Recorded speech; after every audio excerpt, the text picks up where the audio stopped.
Que bom que nós estamos agora começando aqui a nossa aula desta semana sobre as profecias. E eu quero desejar para você uma boa noite, que Deus esteja aí pertinho de você, aonde você estiver, que Deus te alcance, te abrace e parabéns por escolher estudar a Bíblia, as Escrituras Sagradas. Eu não sei se você tem aí a sua Bíblia, mas eu quero convidar você agora para pegar a sua Bíblia, a palavra de Deus. Nós vamos estudar as profecias e nós começamos com as profecias do livro de Daniel. E eu quero te lembrar um pouquinho da aula passada que nós tivemos. Como é que foi a aula passada? Nós aprendemos sobre as profecias. Lemos o texto ali de Amós, capítulo 3, o verso 7, aonde fala que Deus, antes de fazer qualquer coisa, ele vai falar para nós através ali dos profetas. Então nós estávamos olhando o livro de Daniel e começamos a olhar o livro de Daniel. Nós vamos estudar dois livros de dois profetas. E falando sobre profecia. Primeiro, nós vamos estudar Daniel e as suas profecias, e na sequência, o livro do Apocalipse e também as suas profecias. Então, eu quero lembrar com você algumas coisas que nós vimos ali na semana passada. Você consegue lembrar algumas coisas? Daniel. O nome Daniel faz uma referência à tribo de Dan e El, uma referência a Deus. El Elyon, né? Os atributos de Deus, El, sempre uma referência a Deus. Então, Dan era a tribo dos juízes. Deus é meu juiz. Esse é o significado do nome de Daniel, que é o autor do livro do Antigo Testamento que nós chamamos de Daniel. O livro de Daniel, nós vimos semana passada, ele foi escrito em duas línguas, hebraico, os dois primeiros capítulos, e na sequência os capítulos foram escritos em aramaico. E no final do livro volta-se para a língua hebraica. Se você quiser rever a aula da semana passada, está aqui também no YouTube. E também os teus amigos aí, você tem o link que você recebeu no grupo e você pode compartilhar também o link para que os seus amigos, os seus familiares assistam a aula que nós tivemos aí na última semana. O livro de Daniel, então, escrito pelo profeta Daniel, retrata a história do povo de Israel que foi levado de Jerusalém para a Babilônia, que foi o maior império que já existiu na história. Bom, Jesus fala de Daniel e Jesus fala assim que ele dá confirmação à autoria do livro de Daniel ao profeta Daniel. E isso é muito marcante porque se Jesus falou, nós obedecemos. Bom, vamos lá, vamos só revisar algumas coisas aqui que eu quero mencionar para você.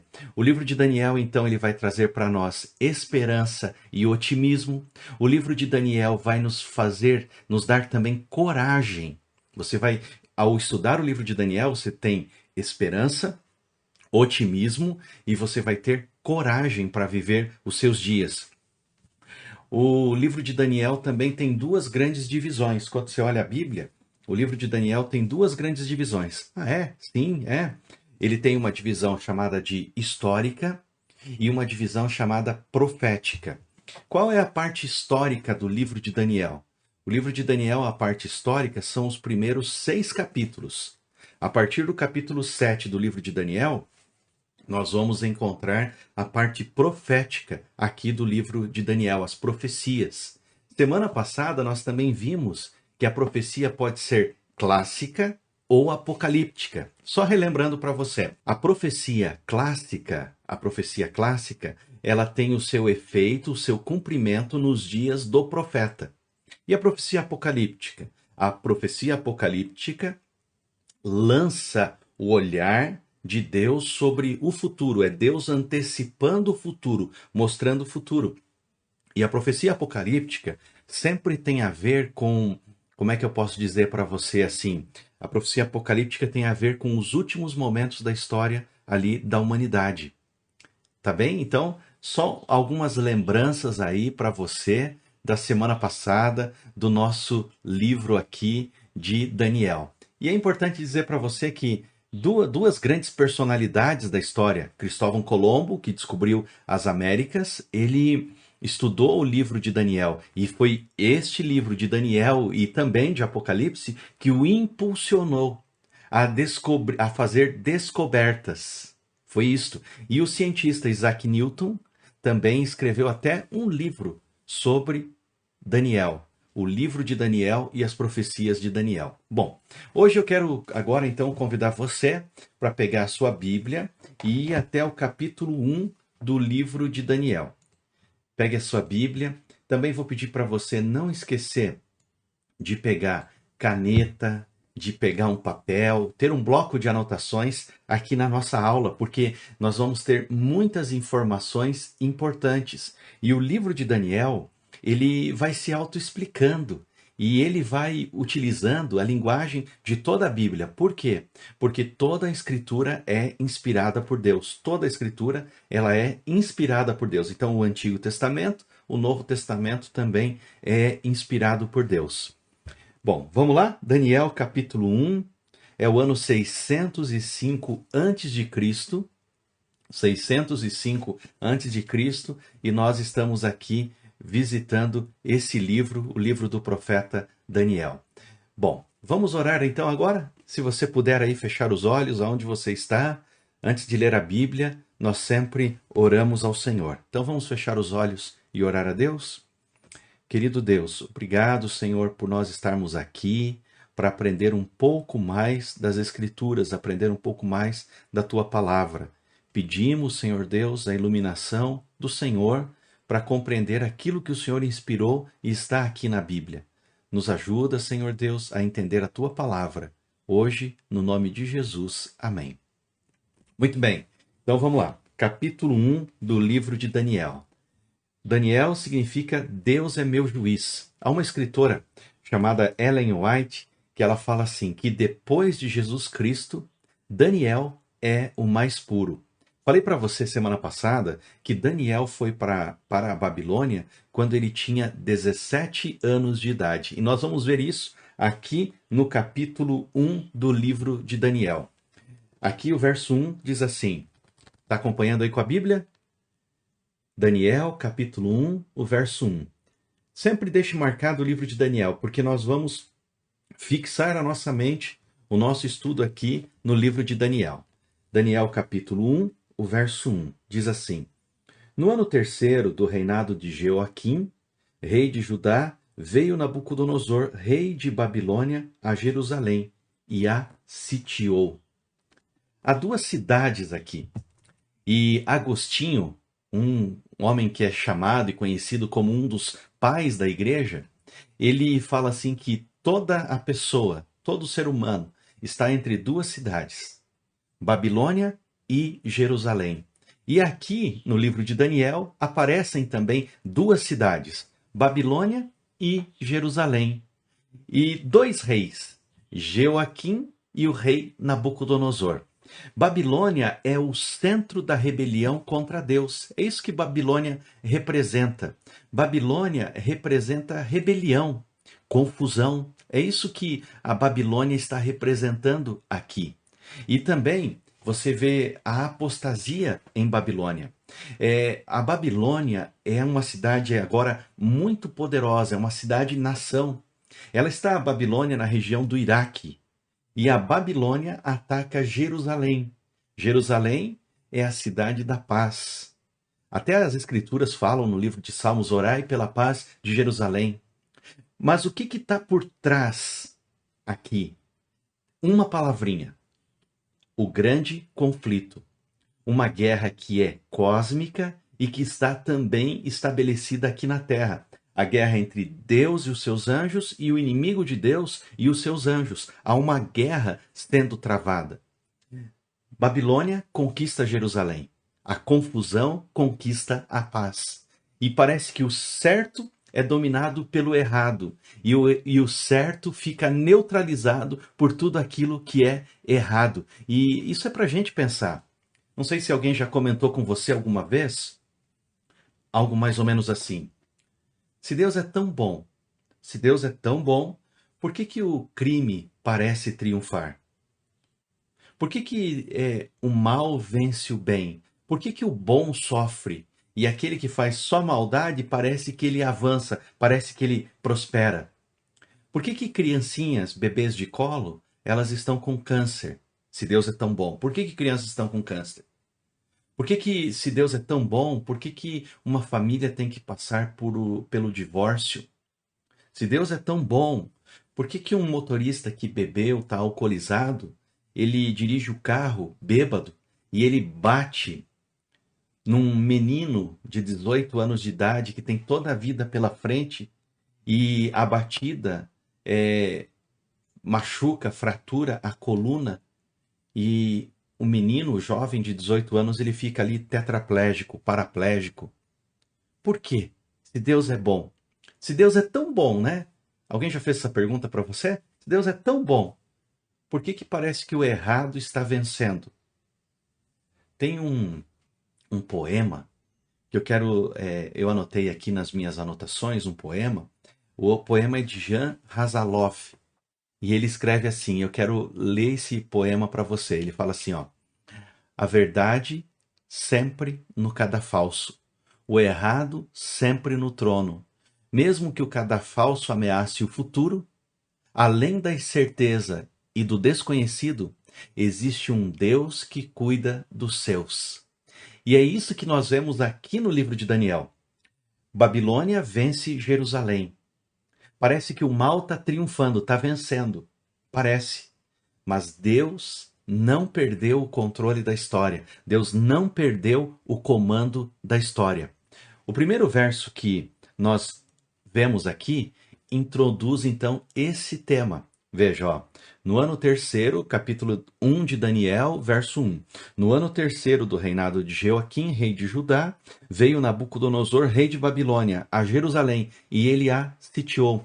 Ele fez um cerco, porque ele queria dominar Jerusalém. O que está por trás disso aí, então? A luta cósmica entre Deus e os seus anjos e o inimigo de Deus e também os seus anjos. O rei Nabucodonosor fez algo. O que ele faz? Ele pegou o melhor da terra, a juventude da terra, e ele levou estes jovens para o seu palácio, para que aprendessem a sua cultura, a sua filosofia e também aprendessem a religiosidade da Babilônia. Então, Nabucodonosor, ele tinha um propósito triplo ao sitiar Jerusalém, dominar Jerusalém e também levar agora os cativos. Mas ele pegou o melhor, porque ele tinha três princípios, três ideias. Instituir a filosofia da Babilônia na mente dos meninos que estavam indo para o palácio, a religião da Babilônia e assim a cultura da Babilônia. Ele tinha esse propósito aqui, ó, esses três propósitos, e essa era a ideia de Nabucodonosor. E essa ideia é praticada também por outros impérios, só para você ter uma ideia. Por que que eles fazem isso? Levam as pessoas daquela nação para aprender toda a cultura, a filosofia, a religiosidade, e essas pessoas que vão para essa outra nação, elas voltam, olha só, elas voltam, e ao voltar, elas podem governar o seu povo, mas não mais com a sua identidade de origem, ok? Estão entendendo? Não mais com os valores que eles aprenderam dentro de casa, não mais com a religião que eles aprenderam dos pais. Mas agora eles voltam com outra filosofia, outra religião, outro pensamento, e agora dominam o seu povo e vendem a mesma coisa. Alguns impérios na história da humanidade, eles fizeram isso. É mesmo, você pergunta? É verdade. Você vê, ó, a gente está vendo muitas notícias ultimamente do Afeganistão, né? Mas o Afeganistão, ele já foi invadido pelos russos, pela União Soviética. E o que aconteceu? Os jovens mais inteligentes, os jovens que mais se destacavam, eles foram levados a Moscou, eles foram para lá para aprender da filosofia marxista, leninista. E depois voltaram para sua nação, voltaram como governantes do Afeganistão. Há um pouco mais na história, atrás na história, Hitler, ele fez a mesma coisa. As nações que ele invadia durante a Segunda Guerra Mundial, aqueles que ele considerava, abre e fecha aspas, né, mais puros, ele pegava, tirava da sua nação, levava para prender o regime nazista e depois ele trazia para que as pessoas, esses jovens que agora não tinham mais a sua cultura, não tinham mais sua identidade, mas tinham só na cabeça a filosofia nazista, eles voltavam para governar o seu povo. Se você olhar aqui o verso 4 do livro de Daniel, então Daniel capítulo 1, verso 4, olha o que está escrito aqui, ó. Jovens sem nenhum defeito, de boa aparência, instruídos em toda sabedoria.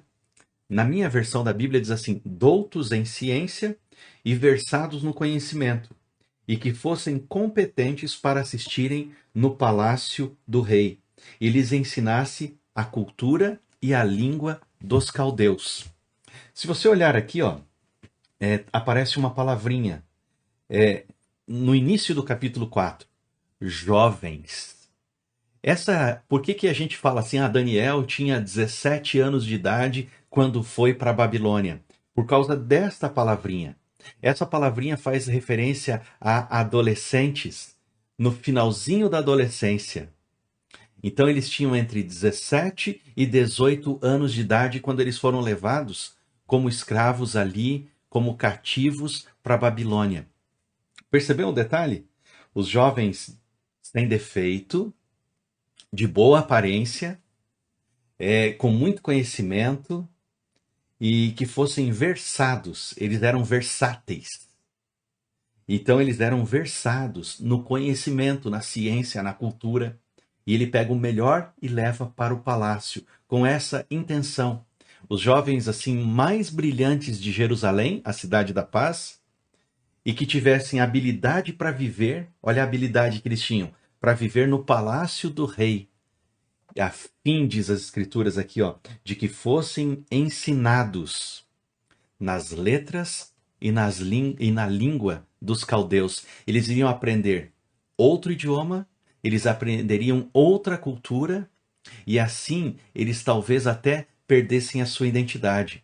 Nós estamos então olhando o livro de Daniel, a parte histórica hoje, capítulo 1, e vamos ver o verso 5. Olha o verso 5 que diz aqui. Determinou-lhes o rei a ração, o alimento, né, diária, das finas iguarias da mesa real e do vinho que ele bebia, e que assim fossem mantidos por 3 anos, ao cabo dos quais assistiriam diante do rei. Eles deveriam ficar aprendendo durante 3 anos. Vamos supor assim, 3 anos é o tempo do ensino médio hoje, não é? Então eles ficariam o ensino médio deles ali aprendendo.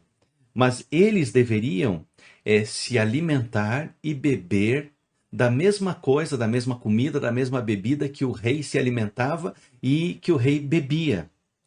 E aí, o que acontece? Eles foram então educados na filosofia agora babilônica. Eles aprenderam sobre o intelectualismo da Babilônia.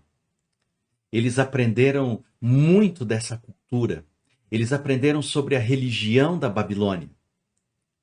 E lembre, Babilônia faz uma referência entre Babel. E lembre também, todas as pessoas, todo ser humano está entre 2 cidades, Jerusalém ou Babilônia.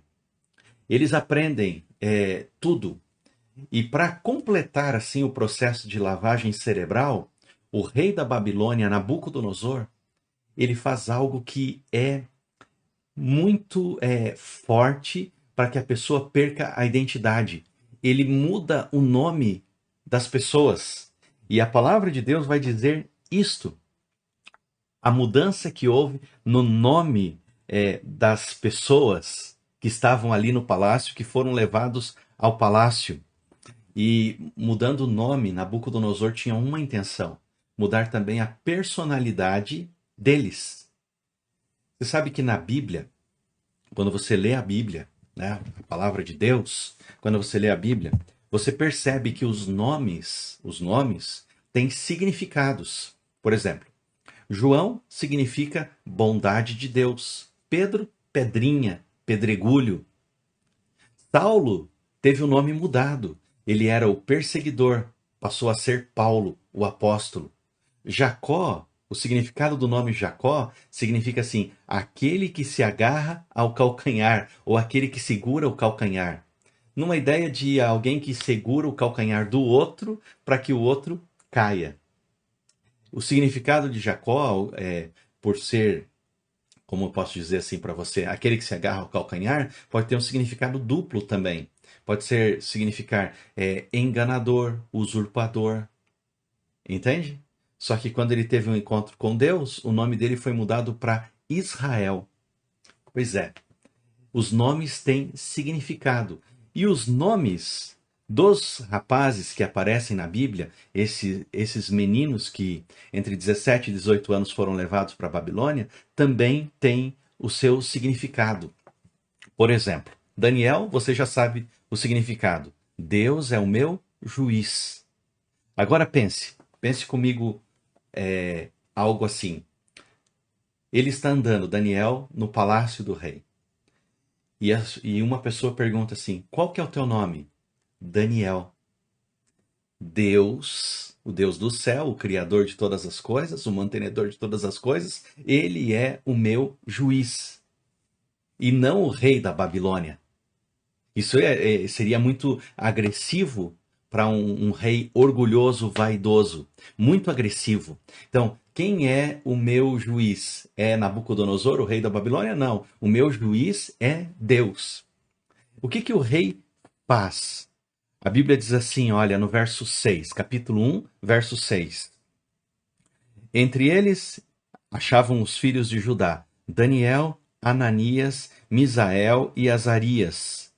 O verso 7, o chefe dos eunucos pôs outros nomes a saber.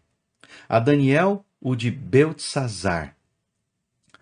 O de Ananias, o de Sadraque. A Misael, o de Mesaque. E a Azarias, de Abidnego.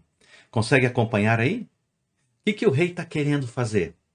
O rei está querendo mudar a identidade deles. Porque o nome deles eram referências, o nome deles, referências diretas ao Deus vivo, ao Deus poderoso, ao Deus de Israel, ao Deus que nós estamos estudando aqui nas Escrituras. Por exemplo, Daniel, de Deus é o meu juiz, passou a se chamar aqui, no verso 7, Beltesazar. O que significa Beltesazar?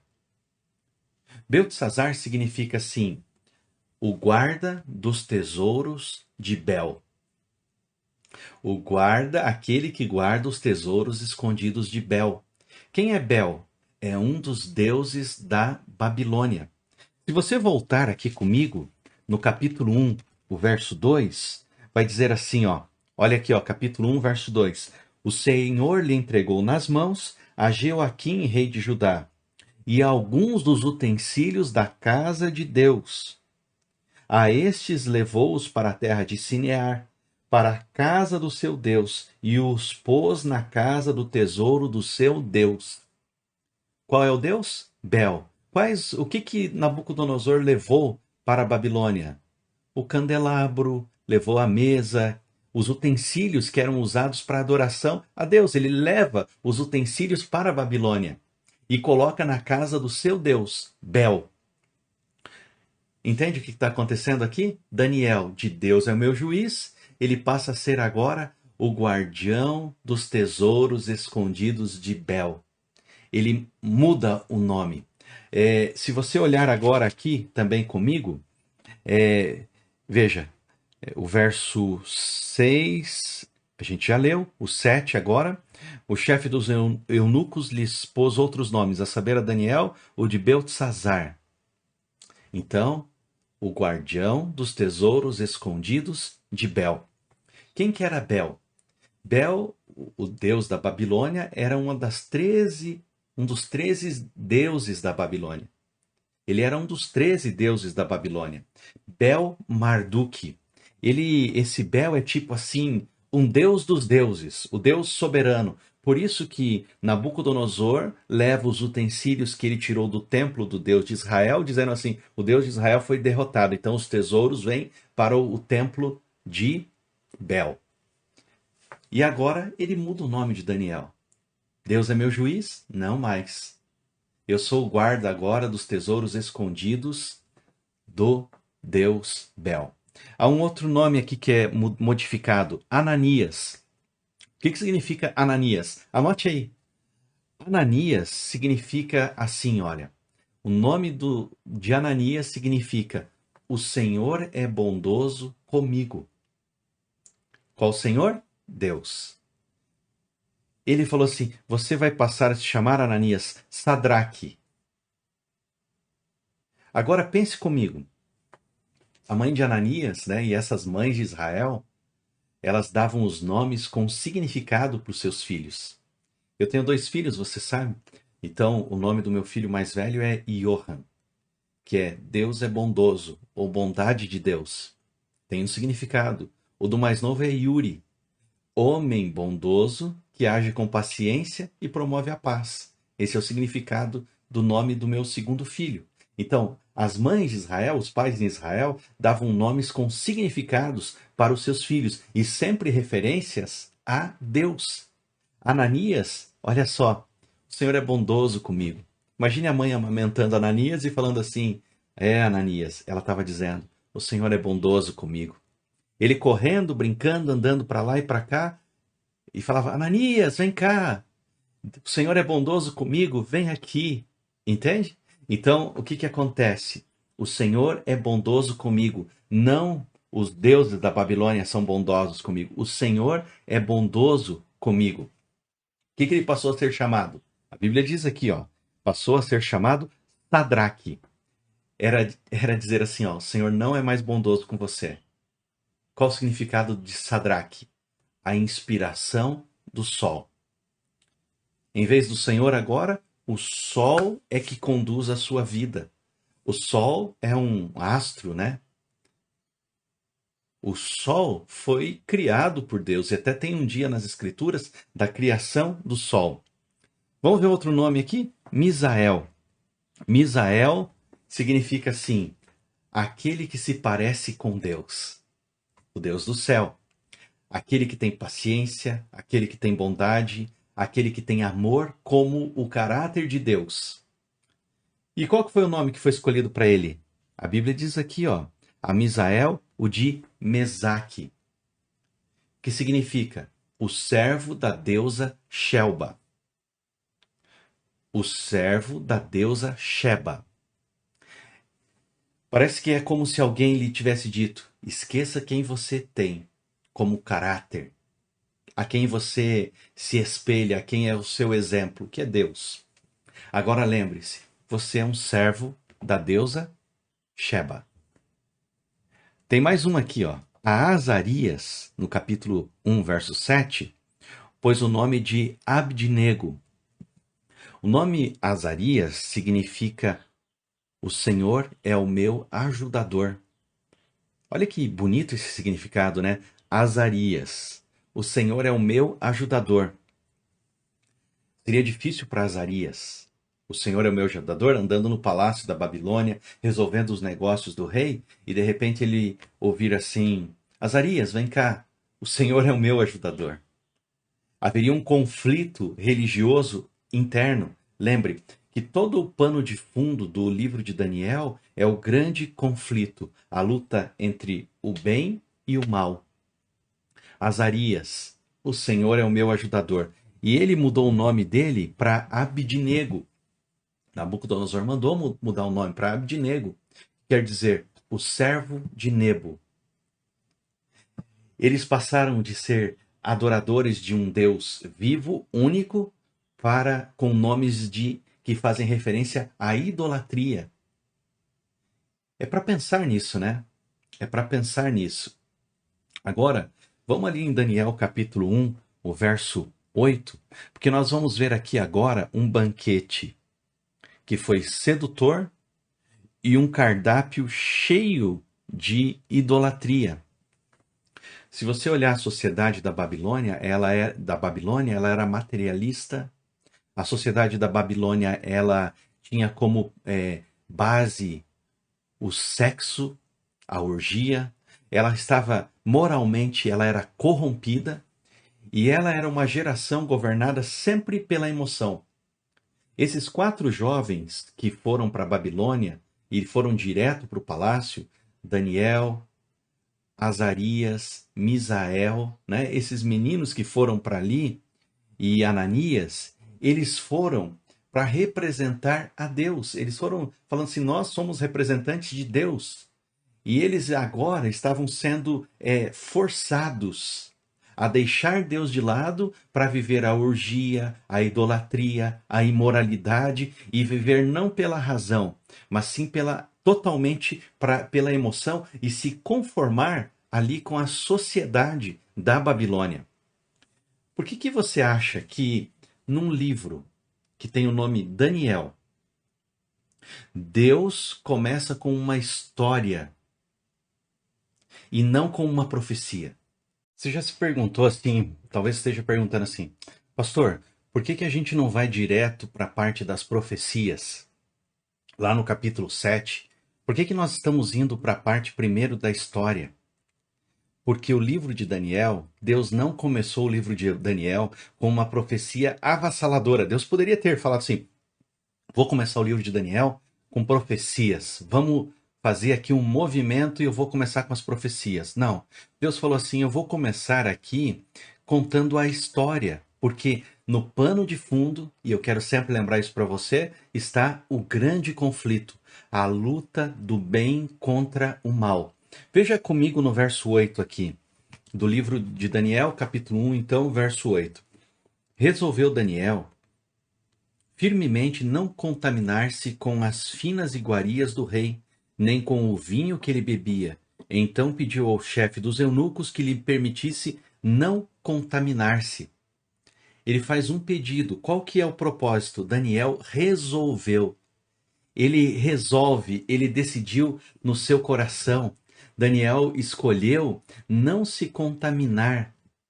É interessante isso. Essa palavrinha, eu até fiz uma anotação aqui que diz assim, que o que a palavra assentou significa, assentou no seu coração, resolveu no seu coração, o termo diz assim, sentido de decidir, o sentido de determinar-se e o sentido de escolher. Daniel decidiu no seu coração. Daniel escolheu no seu coração. Ele determinou no seu coração. Daniel fez a escolha na sua mente. Ele propôs assim: eu não vou fazer isso. Sabe que a palavra coração na Bíblia é um termo muito, muito especial?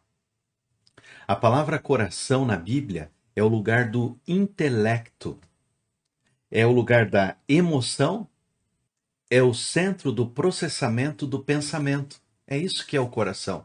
O centro do pensamento aqui na Bíblia. Vamos olhar aqui, ó, Provérbios capítulo 4, o verso 23. Olha aqui, ó, Provérbios 4, verso 23. Provérbios 4, verso 23. Encontrou aí? Provérbios 4, 23 diz assim: sobretudo o que se deve guardar, guarda o teu coração, porque dele procedem as fontes da vida. O que você deve guardar? O centro do pensamento. Deve guardar a sua mente. Então, ao guardar a mente, nós cuidamos dos olhos, daquilo que é olfato que sentimos, do que experimentamos no paladar, do que tocamos também. Então, nós guardamos o coração desta forma.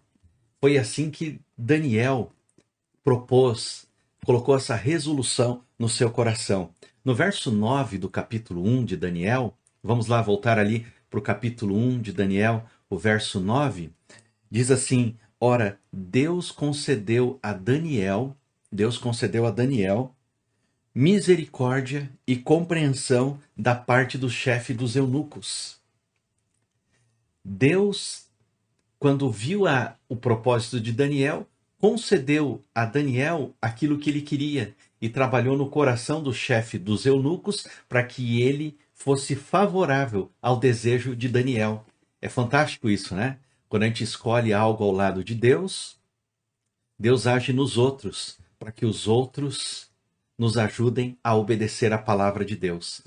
Vamos lá no verso aqui, ó, veja bem, deixa eu ver aqui. No verso 11, diz assim: Então disse Daniel ao cozinheiro, chefe, a quem o chefe dos eunucos havia encarregado de cuidar de Daniel, Ananias, Misael e Azarias: Experimenta, peço, os teus servos 10 dias, e que se nos deem legumes a comer e água a beber. Se você olhar o capítulo 1 de Gênesis ali, o capítulo 2, você vai ver que Deus deixou um tipo de alimentação para a humanidade quando foi criada no Jardim do Éden. Legumes, vegetais, frutas, verduras, as sementes. Deus deixou isso para a humanidade. Daniel estava dizendo assim: eu aprendi nas Escrituras, e eu sou obediente às Escrituras, e eu quero fazer aquilo que Deus pediu para eu fazer. Então eu quero seguir o regime de Deus. Você sabe que há alimentos na Bíblia que Deus pediu para nós não comermos. Levíticos 11. Há alguns tipos de alimento que a Bíblia fala assim: esses alimentos vocês não comam. Por quê? Os alimentos que Deus pediu para não comer em Levíticos 11, que fala da lei de saúde, é para que nós tenhamos saúde. E porque o nosso corpo é o templo do Espírito Santo. E Deus quer que você tenha saúde. Está lá na primeira carta ou terceira carta de João, né? Amados, eu desejo que vocês tenham saúde. Então, Daniel, ele falou assim: eu quero ser obediente ao Senhor em toda a palavra. Aí no verso 13 do capítulo 1, a palavra de Deus diz assim: Então se veja diante de ti a nossa aparência e a dos jovens que comem das finas iguarias do rei, e segundo vires, age com os teus servos. O cozinheiro-chefe, diz a Bíblia no verso 14, que ele experimentou eles por 10 dias. Tirou deles as finas iguarias, no verso 16, o vinho que deviam beber, e lhes dava legumes. E amigos, no verso 18 diz assim: Vencido o tempo determinado pelo rei para que os trouxessem, o chefe dos eunucos os trouxe à presença de Nabucodonosor. Então o rei falou com eles, e entre todos não foram achados outros como Daniel, Ananias, Misael e Azarias. Por isso passaram a assistir diante do rei. Quem obedece a Deus, quem honra a Deus, Deus honra também. Quem segue a palavra de Deus, Deus honra. E no verso 20 há uma distinção. A Bíblia diz assim: em toda matéria de sabedoria e de inteligência, sobre o que o rei lhes fez perguntas, os achou 10 vezes mais doutos, ou seja, sábios, do que todos os magos e encantadores que havia em todo o seu reino. Eles eram 10 vezes mais inteligentes do que qualquer pessoa do reino de Nabucodonosor. Presta atenção nisso. Por quê? Quem honra a Deus, Deus honra também. Eu quero ler mais 2 versículos aqui da Bíblia e terminar com você. Por que Daniel, você deve estar perguntando assim, por que Daniel não tomou ali a bebida do rei e nem comeu a comida do rei? Porque tudo era oferecido aos ídolos. E participar desta refeição e desta alimentação era dizer assim: eu estou adorando junto com eles, eu sou também um adorador com eles. Mas eles adoravam ao Deus vivo. No verso 17, que é o penúltimo versículo que eu quero ler com você agora, diz assim: Ora, a estes 4 jovens, Deus deu o conhecimento e a inteligência em toda cultura e sabedoria. Mas a Daniel, Deus deu inteligência de todas as visões e de todos os sonhos. Veja, Deus está aqui no capítulo 1, preparando um rapaz de 17 ou 18 anos para receber as revelações dele. Deus deu para todos eles inteligência, sabedoria, mas para Daniel, Deus deu para ele a capacidade e a inteligência de interpretar sonhos e visões. Por que Deus fez essa distinção? Por causa do verso 8. Daniel resolveu, propôs, assentou no seu coração não se contaminar. Ele deu o primeiro passo. E Deus olhou a fidelidade dele e falou assim: vou dar dons a todos vocês, mas a você, Daniel, porque você deu o primeiro passo, eu vou dar para você a capacidade de interpretar sonhos e visões. E é assim que acontece no restante do livro de Daniel. No último versículo, o verso 21 do capítulo 1, leia comigo aqui. Daniel continuou até o primeiro ano do rei Ciro. Houve o Império Babilônico, o Império Medo-Persa. Daniel passou para o próximo império. Por quê? Porque quem é fiel a Deus, Deus vai honrando cada dia, a cada momento e em todo o tempo. O que a gente aprende no livro de Daniel a partir do capítulo 1? Deus está no comando da história mundial e Deus está no comando da história individual. Há um grande conflito acontecendo? Há um grande conflito acontecendo. Uma guerra entre o bem e o mal? Ela está acontecendo. E nós vimos isso na vida de Daniel. Mas também percebemos que quem honra a Deus, Deus honra também. Que Deus te abençoe. Semana que vem nós nos encontramos aqui às 8 horas. Se você quiser compartilhar o link dessa aula com os teus amigos, compartilha. Seria importante você colocar aí no YouTube o curtir ali, o joinha ali. E se você não é inscrito no canal aqui, se inscreva para receber sempre a palavra de Deus, tá bom? Que Deus te abençoe, que Deus te guarde nessa noite ou em qualquer momento que você estiver assistindo esta aula. E eu quero orar com você agora. Vamos orar a Deus? Consegue fechar os olhos aí? Vamos orar. Obrigado, Senhor, pela Tua palavra. Obrigado pelas Escrituras. Nos ajuda a entender mais a Tua palavra. Nos ajuda a compreender mais a Tua palavra. Mas hoje, na aula de hoje, entendemos que o Senhor é fiel com aqueles que são fiéis. Nos ajuda a sermos obedientes à Tua palavra em tudo. No nome de Jesus. Amém. Até semana que vem. Que Deus te abençoe, que Deus te guarde, que Deus conduza a sua vida no restante dessa semana. Qualquer coisa que precisar, manda uma mensagem para a gente, um WhatsApp. Se tiver alguma dúvida, alguma pergunta, manda aí a mensagem para nós, tá bom? Até breve, até semana que vem.